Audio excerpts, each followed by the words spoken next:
Yeah, I feel like we're so lucky that we keep coming back to have this kind of experience of filming and then doing the press and then kind of anticipating fan responses. So yeah, it's always nice to be back. And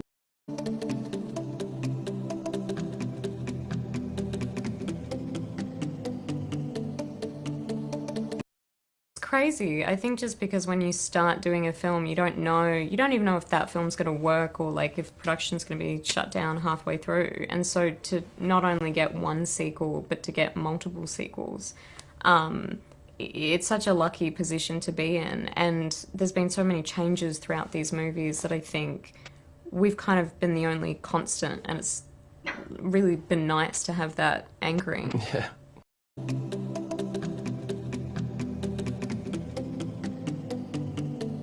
like not even just what we've learnt from our characters, but what we've learnt from being able to be so comfortable on a film set allows you to learn so much more about how a film set works. Like if you're there making sure you don't look like you know what you're doing and standing up straight and not getting in anyone's way, it's hard to learn a lot. But once you've been there once, twice, and then you really feel like, you can ask annoying questions to the camera department and just like, so yeah, I've learned so much about my character, myself, film sets and how they work, which is so important and useful going forward. But then also, you know, people and the world from all the press we've got to do. So I can't even say one thing that it's taught me. I feel like stressing how much different things it's taught me is kind of the most notable thing to say.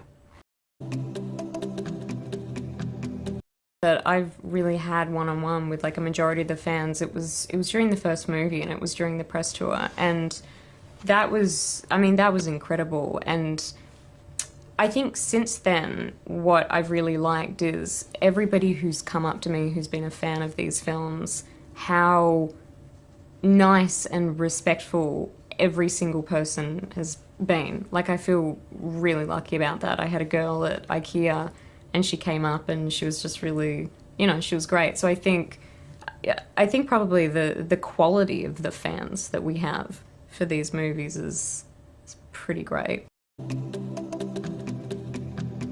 Yeah, I love it. Like we've said before, the opportunity to come back and play the same character so many times is such like a luxury, and we're so lucky to be able to do it.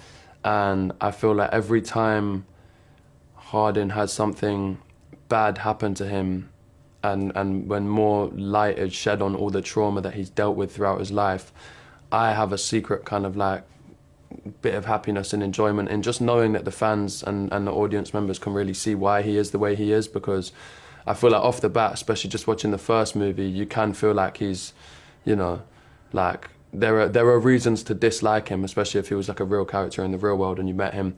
But it's that typical thing of not judging a book by its cover, and I feel like when you know what challenges someone's been dealing with, you have so much more time and patience for them and who they are and why they are the way they are. So it's always really nice for me to play those moments and have the fans be aware of kind of why he is the way he is, and then you really understand how hard he's trying to kind of be a better person and how difficult it is for him particularly.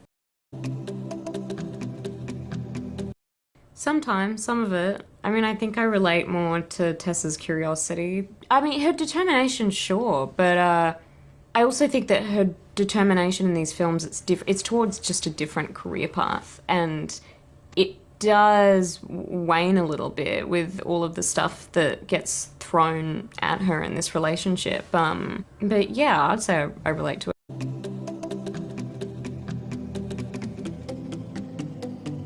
I'm always really scared of this question. Like I picture me being like, what the fuck are you, how the hell are you, have you like, you can time travel and you're gonna do the butterfly fly effect and mess everything up.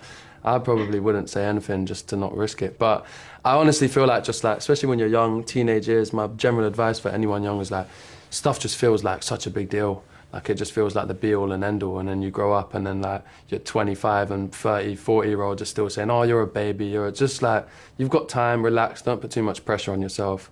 Enjoy the process, man, enjoy the moment. Don't be so scared of like what results you're gonna get or what you're gonna do. Just relax, enjoy it, and do your best, you'll be fine.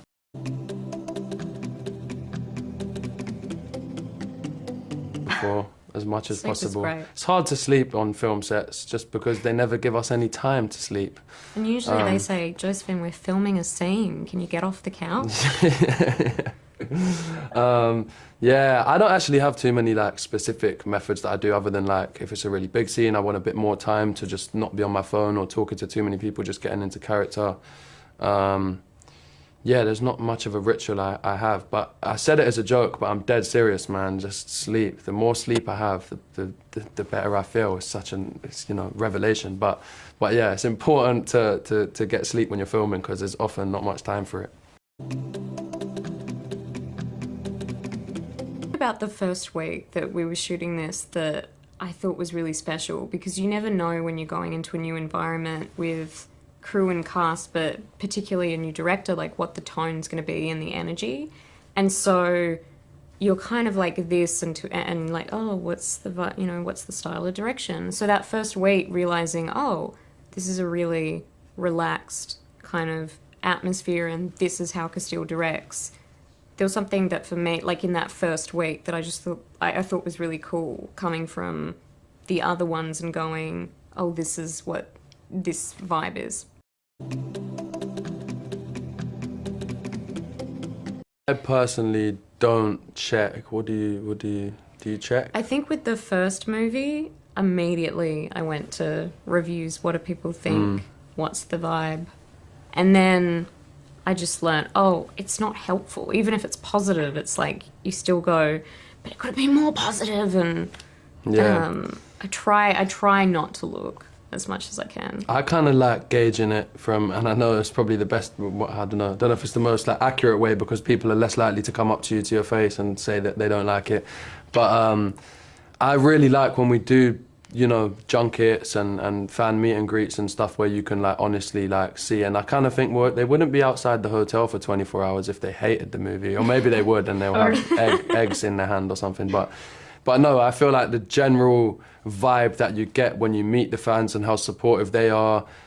Listen, if they like the first one or two, we're going from the same books. Me and Joe know these characters well. I feel like there's a kind of like, hopefully not arrogance, but a subtle confidence to us knowing what we're doing to an extent. And yeah, all you can do is hope. But it's always just nice to kind of like, in reality, in person, you know, get the feedback from the real fans when you do meet them. But no, I feel confident. I feel confident that they're gonna like this one.